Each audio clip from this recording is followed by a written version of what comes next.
Speak now to Y.J. Choi. He's the Special Representative of the Secretary General of the United Nations in Ivory Coast. Mr. Choi, can you tell us about the whereabouts of Laurent Gbagbo? No, globally, the war is over, as all the top leaders of Mr. Gbagbo, including himself, expressed their readiness to end the war. Can you tell us where he is? Because we're getting reports that he is holed up in his bunker and that UN troops and French troops have been firing on the surrounding areas at certain targets that belong to. Can you confirm that for us? That is not the exact description. He has been abandoned by all his advisors and generals. He's alone with his handful of family members and aides in his basement, bunker basement, and he is ready to surrender. He is ready to surrender. Has he confirmed that to you? What would be the terms of his surrender? That is, we are going to find out pretty soon. And of course, what is important is the crisis is over globally, but we have two situations. Outside Abidjan, we may have humanitarian situations here and there because no one is in full control of the country yet. But when you say the crisis is over, are you saying there is now a ceasefire in place, a firm ceasefire that everyone's accepted? No ceasefire. There is no ceasefire. The other belligerent is simply melted away. There is no ceasefire. The war is over. The war is over, but what kind of agreement is the war over on? We haven't heard. No agreement. They simply disappeared. The entire army. The entire army has disappeared. Who is law and order?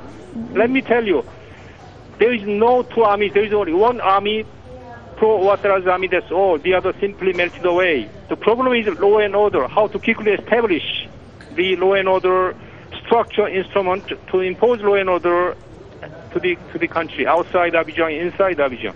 How did this come about? Because up until the last few hours, we've been hearing that there were forces loyal to Laurent Gbagbo putting up a fight and obviously resisting the kind of assault that the Ouattara forces said they were about to launch, and which they did launch overnight. Things evolved very quickly in Ivory Coast.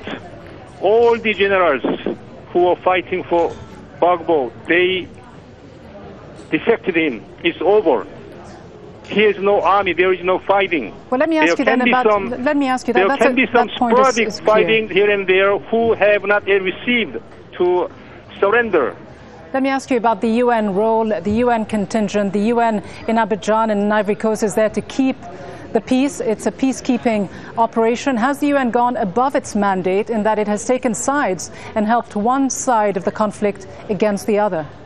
That is totally wrong information you have. We are still impartial militarily. We have never break away this principle. What we did yesterday is we took out the heavy weapons which has been used against the civilian population and United Nations peacekeepers. But you did launch airstrikes along with the French contingent, didn't you? You did attack targets surrounding Laurent Gbagbo's compound. We neutralized only heavy weapons. Make a important distinction between being a party of the conflict and taking out the heavy weapons used to their own population. But is that part of your mandate? How does the UN protect civilians by attacking one side or the other in what is an internal conflict? No, we are taking out all the heavy weapons from both sides if they are used against the population.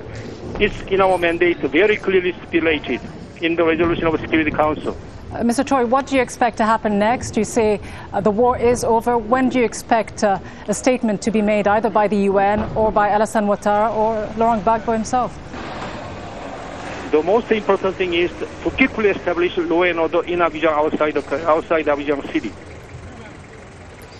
Y.J. Choi, Special Representative of Secretary General of the United Nations in Ivory Coast, Cote d'Ivoire. Thank you very much indeed for joining us.